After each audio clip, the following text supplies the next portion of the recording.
Jésus est le rocher de ma vie. Jésus est le rocher de ma vie. Jésus est le rocher de ma vie. Jésus est le rocher de ma vie. Père Romain. Oh, Père Romain. Père Romain. Il faudrait arroser. Oh, ta, la, la, la, la, la, la, la, la, la, la, la, et tout le reste encore. Vraiment? Tout ça?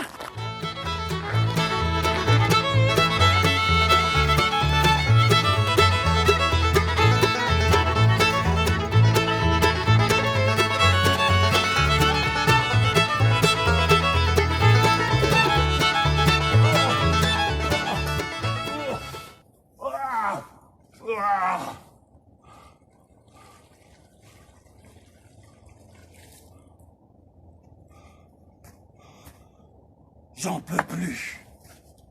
Père Romain, Père Romain. Père Romain. Oh, Père Étienne! Bah alors, qu'est-ce qui se passe? J'en peux plus! Le Père Nathanaël m'a demandé de tout arroser partout. Je suis trop fatigué. Mais voyons, c'est beaucoup plus simple d'arroser tout d'en haut, voyons. Mais comment on fait, Père Étienne? Je vais te montrer. Ah!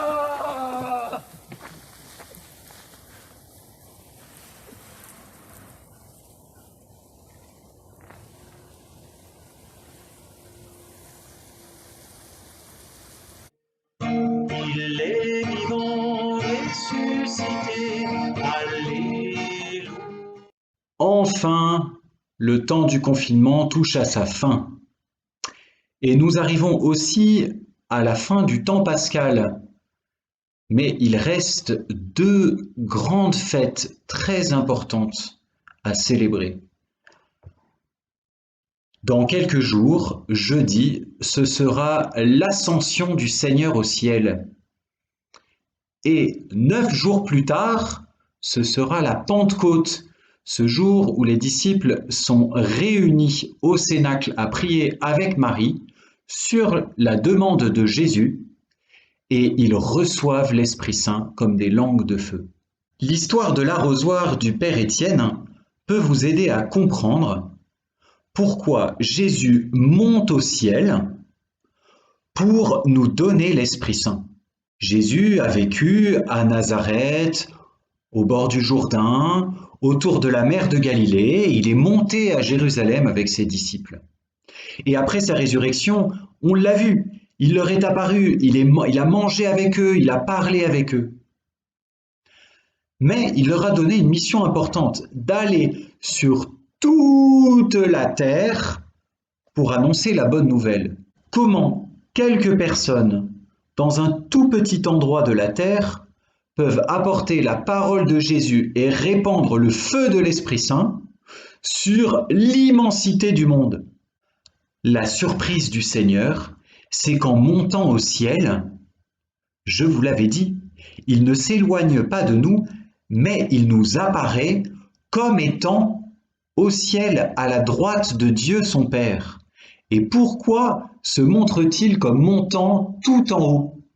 Eh bien, c'est parce que de haut, il peut envoyer l'Esprit Saint sur toute la terre.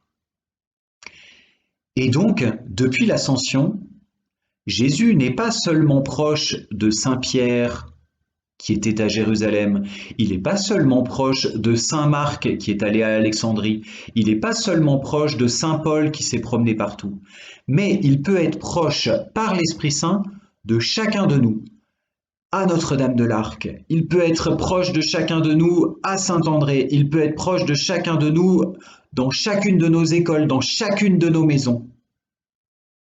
Oui, lorsque nous fêterons l'Ascension, c'est une fête de joie. Jésus monte au ciel parmi les ovations et sa promesse n'est pas vaine. Je suis avec vous tous les jours jusqu'à la fin des temps. Et nous aurons 9 jours pour prier et demander l'Esprit Saint. Parce qu'à la Pentecôte, Nous serons aussi dans la joie de cet Esprit Saint qui nous a été donné au baptême et que Jésus nous redonne sans cesse. Il est là au milieu de nous. Il est vivant, ressuscité, Alléluia, comme il nous l'avait annoncé, Alléluia. Lorsque Marie vint au sépulcre pour l'embaumer, l'ange de lumière lui dit, va proclamer, il est vivant, ressuscité.